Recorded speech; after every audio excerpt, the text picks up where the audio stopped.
Magandang araw o gabi sa mga tagapakinig sa channel na ito.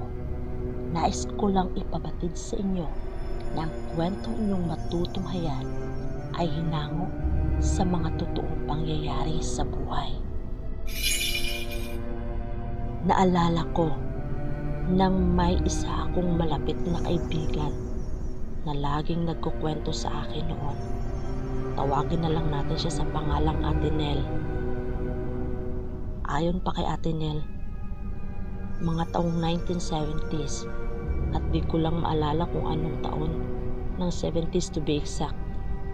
Lagi niyang kinukwento ang lolo niya na tawagin na lang natin sa pangalang Lolo Jose.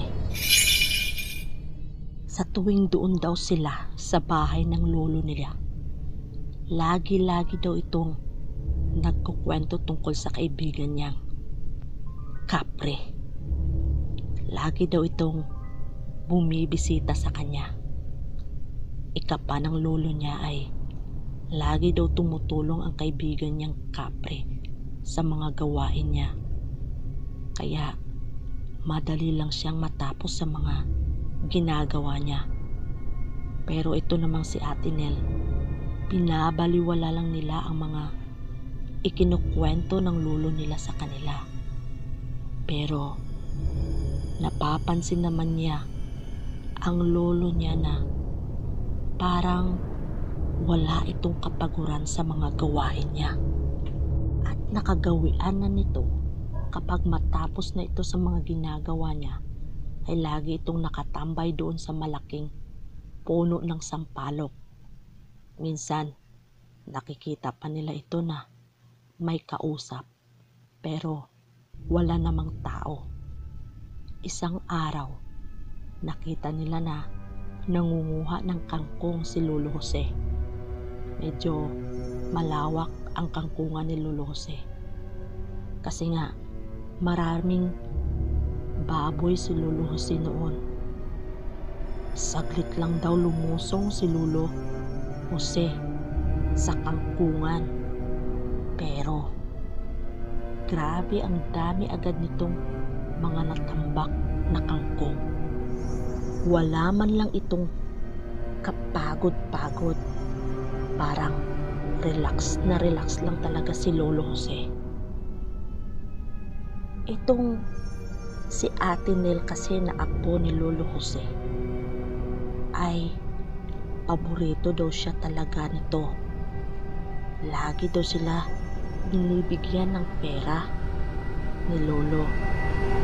Sa bukid lang ito lagi pero parang di nauubusan tong matandang ito ng pera. Siguro dahil masinop lang talaga ang matatanda noon. Isang araw, nagkwento si Lolo Jose kay Ate Nel na ang kaibigan niya daw na Kapre ay may ino-offer sa kanya para hindi na daw sila maghihirap ng mga kamag-anak niya. Dinedman na lamang nila ni Ate Nel kasi sa isip nila ganun daw talaga si lolo nila. Lagi na lang nagkukwento. Siguro dahil sa katandaan lang nito. Isang araw, napansin nila na matamlay daw si Lolo Jose. Tinanong nila ito. Ang sabi niya, masaba lang daw ang pakiramdam niya. Pero gumagawa pa rin ito ng mga gawain niya. Dahil ayon pa kay Lolo Jose, lalo lang daw siya manghihina pag ihiga niya daw ang nararamdaman niya. Ang bahay ni Lolo Jose ay simple lang. Napapaligiran ito ng kahon ng palayan at kangkungan. Dahil nga sa marami itong mga baboy. Isang umaga, napansin nila na nagkakape ang lolo nila habang nakatanaw sa puno ng sampalok. Pero hindi iba ang pakiramdam nila sa kay Lolo Jose. Hindi ito nagkakasakit. Matamlay lang talaga ito. Pero Sa anong dahilan? Hindi kaya sa isip ni Ate Nel, malungkot lang ang lolo nila dahil nga parang may inaantay ito. Dahil mga ilang araw nilang napansin din na hindi tumatambay si Lolo Jose doon sa puno ng sampalok. Hanggang sa tanaw na lang ito doon. Dahil noon ay masigla daw ito. Sa tuwing tumatambay sa puno ng sampalok na iyon. Hanggang isang umaga, natuwa si Ate Nel. Sa paggising nila ay napansin nila na masigla na naman ulit si Lolo Jose. Sa kay Lolo Jose ay bumalik na daw ang kaibigan niyang kapre. At nagkwento na naman itong si Lolo Jose. Ayon pa sa kanya ay umalis daw yung kaibigan niyang kapre. At ang buong akala niya ay hindi na ito babalik pa. Inutusan ni Lolo Jose si Ate Nel na maghanda ng maikakape niya dahil doon daw ito magpapahinga sa puno ng sampalok. At ito namang si Ate Nel, tatango-tango lang. Basta ang importante, masaya si lolo niya. Dahil nga sa katandaan na nito, kung ano at saan ito masaya ay sinusuportahan na lang nila. Hanggang isang hapon, mga 3:00 daw yun, nagising si Ate Nel dahil nagtulog daw siya ng tanghaling iyon. Maniwala kayo sa hindi, ang Lolo Jose niya ay masayang masaya na may kausap. Kitang-kita ni Ate Nel habang may kausap ito ay nakaupo ito, pero wala talagang nakikita si Ate Nel na inuupuan ni Lolo Jose. Hindi lang basta nakaupo, kundi nakasandal pa ito. Sobrang pagkamangha ni Ate Nel nang inangat pa ni Lolo Jose ang dalawang mga paa niya na tipong nakahiga na sa duyan. Pero wala namang nakikita si Ate Nel na upuan o kahit duyan man lang. Sa madaling salita, nakalutang si Lolo Jose. Dahil wala talaga siyang nakita na inuupuan ni Lolo Jose. Hindi talaga inalis ni Ate Nel ang mga mata niya sa kay Lolo Jose. Lalo pa itong namangha ng paduyan-duyan si Lolo Jose sa hangin na bumabahikik pa ng tawa dahil nga may kausap at may kakwentuhan ito. Doon na naniwala si Ate Nel. Totoo nga siguro na may kaibigan itong si Lolo Jose na kapre. May ikinwento pa si Lolo Jose noon kay Ate Nel. May 2 bagay daw na pinapili ang kaibigang kapre ni Lolo Jose. Una, isa itong kapa na ibibigay daw ito ng kaibigan niyang kapre. At itinuro daw sa lolo nito kung paano ito gagamitin, ang kapa.